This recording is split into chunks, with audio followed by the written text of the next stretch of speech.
Hey cats, Ed Midsole Bud here, back with some running news for you. Today a shock release of the Adidas Adizero Primex Strung 2, maybe even a mistake actually, a very strange case of a 100 meter race where somebody clearly hadn't done any training. Looks like the new running shoe brand MASSIVE are moving into the trail market, and of course all the very recent running shoe releases. Let's get to it.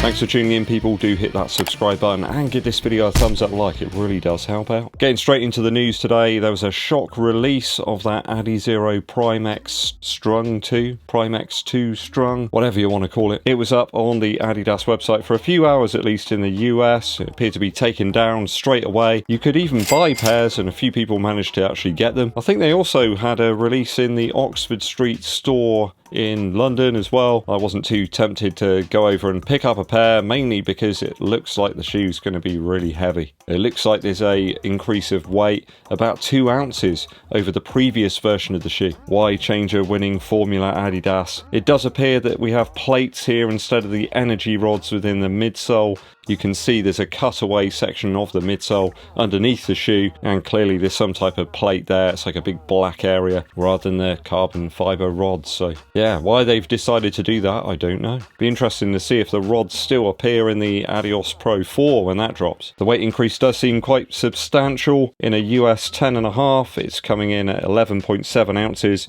which is 331 grams. Against the same size in the Strung version of the original Primex, and that was 279 grams, 9.8 ounces, so there's a big increase there. I gotta say, I'm a little bit disappointed. You might say to me, Ed, weight isn't everything in a running shoe, but I found the Primex Strung had that beautiful balance between cushion and weight. It was still nimble, so you could run very quickly in it. It didn't feel like a sort of clog or something. It was just a beautiful balance between cushion and fun, and I can only see this moving in the wrong direction. It happens so often. We get a second version of a shoe and the company just take it in totally the wrong direction. It was a beautiful blend. Why mess it up? Perhaps the move away from the rods is down to possible fracturing or damage to those rods and returns to Adidas. It's hard to pinpoint at the moment as to why they've done that exactly. A 50 gram increase though, I mean, that is going to make it less of a possible race option for some people. Perhaps it's Adidas trying to draw a line between this shoe and the Adios Pro 4,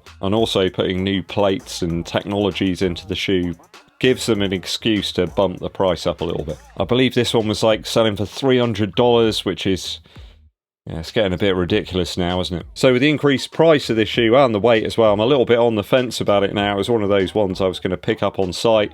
That isn't the case now, and the Primex Strung for me is one of the best running shoes ever. At almost 2 ounces heavier, I can't see how this is going to be better. Obviously, we want our running shoes to be as light as they can be, and this is just going in the wrong direction. As usual, it's change for change's sake. Now, I have seen a pre-release picture of the Adios Pro 4. It's on screen right now. It's an all-black version. It's surfaced on the internet. The midsole and outsole stay the same, but it seems like we've got a simplified upper that's going to be deployed, which doesn't look at all different to the Takumi Sen 9. It's simple mesh side panels here. They've got rid of some of those silly lace loops at the front of the shoe. We had all sorts of strange suede parts as well, didn't we? They're all gone. So maybe it's going to be a little bit closer to the Adios 8 and that Sen 9. It might make the shoe somewhat easier to dial in that lockdown across the top of the foot. That was my only real gripe with the Adios Pro 3. No idea when the Pro 4 is going to drop. There's no information on that so far. The brand seem to keep these under wraps from the public eye and then sort of pull them up out their sleeve when they need them. No other brand seem to be able to keep the mystery about their shoes for so long. Adidas seems to be quite good at that. Maybe everybody has to sign like disclosure sort of documents or something. At last, a darker coloured plated shoe. You can count the number of darker race shoes on one foot, really. This will no doubt appeal to those out there who don't like cleaning their super shoes and perhaps run on some areas where it's quite mucky, there's lots of debris and mud. No idea on the release date, but we know it's coming now. It does exist. Next story, an intriguing one about a runner that took part in a race over in China. It was a 100 meter heat, in fact, and it appears that they had no training whatsoever. I'll post the lady's name on the screen. I don't want to try and pronounce it, so I'll probably get it wrong. They were entered in for the 100 meters at the Student Games in China. Finished a good 10 seconds behind the winning time from a Brazilian athlete. I think that was about 11:58 actually. This runner was from Somalia. It appears the sports minister was unaware the person in question had been entered into the race at all in Chengdu, China, and Somalia's university union didn't know anything about it either. So it appears they put them in for whatever reason, I don't know, just to take part or something. Their sports ministers called for the chairman of the National Track and Field Federation to be suspended because of this. They just feel like it sort of embarrassed the country a little bit. It does seem weird that somebody who's completely unknown could be entered into an event like this without sort of any knowledge or formal information being supplied to the actual organisers. Although in fairness, in the strange times we live in right now, nothing is really that weird, and 2023 just continues to demonstrate that to me.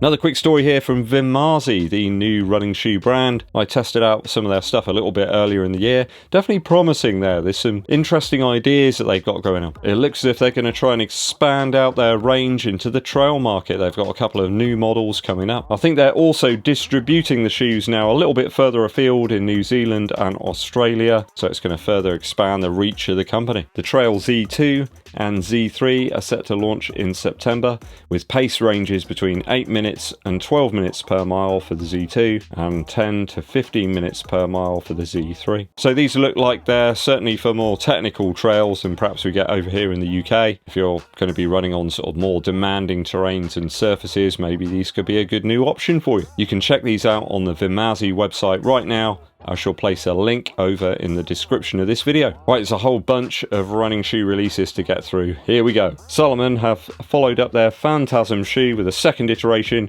featuring a 36mm heel stack and, of course, the carbon plate, plus their new bouncy foam formula. I think that's about £180 here in the UK. It's over on sportshoes.com and the main Salomon website. We got a 9mm drop here, and this is certainly a race-like shoe for road and pavement. So Salomon moving away a little bit from their sort of trail roots. That's kind of what they're known for, really. Although there's a lot of hipsters wearing Salomon stuff these days. Have you ever tried out the PHANTASM, the original version? How did you find it? Let me know your thoughts and opinions in the comments. Does this new version have some specific improvements that you felt they needed to put into the shoe? We do have the Salomon Contra Grip outsole rubber here, and it appears to be an EVA and olefin blend. Sounds a little bit more like some of the Under Armour midsole materials I've tried out in the past. Let me know what you think of this one. Should Salomon sort of stay in their trail sort of roots? No pun intended. ASICS continue to produce some wild, weird, interesting shoes for us to try out. How about this one, the Gel Kinsei Max? I remember the Kinsei Blast from a year or so ago, but this features only gel in the heel section of the midsole. Plus we've got a whole load of that Flight Foam Blast Plus material that they seem to be putting into almost every shoe right now. At $185, it's one of those interesting shoes that pop up, but I'm not sure it's one I want to test out. That's a bit of an expensive gamble, really. I haven't heard too much about it. Hardly anybody reviewed the Kinsei Blast as well when that first dropped. There's not any considerable heritage or history behind this one like the Nimbus or the Kayano series. I guess this is for those who like to experiment and enjoy the weird combinations that ASICS knock out from time to time. Nike have released an onslaught of ice cream flavoured shoes recently. It's pretty much every trail shoe, but in this sort of white, black and sort of speckled version. White trail shoes just seem to be a particularly bad idea. I can't see why anybody would go for that. It's almost like a cookies and cream style mixture. There's the Zigama.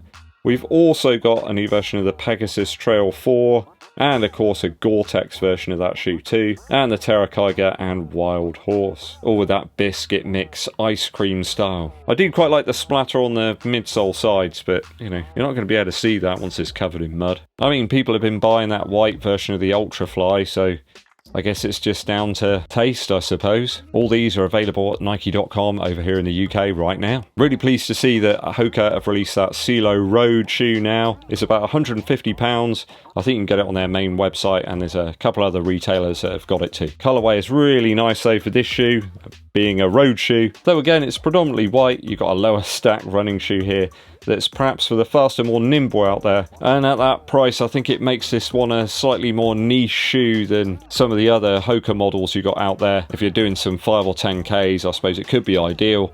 If you want the extra cushion, I think you're probably still going to go towards the Rocket X2. I'm still interested in this one, though I think I'm going to wait for a slightly more runner-friendly colourway. Okay, that's all the running news for the time being, people. If there's any interesting stories that you spotted, let me know on the email in the description of this video. Musical interlude time. Finally, the new album from Miles Kane has come out, and it's a fantastic release. The album's titled One Man Band, but it's anything but that, really. There's some really good production here, some big sounds too. There's some fantastic solos on The Best Is Yet to Come. Miles Kane gets that Fuzz Factory pedal out, and there's some wild vibrato there. I've always liked Miles Kane's guitar sound. He does seem to use a Gibson 335. He's got a Bigsby equipped on it, and there's some crazy waggling of that stick on here. More of that too on the track Doubles. It's later in the album. Just a really energetic sound across the whole thing, really.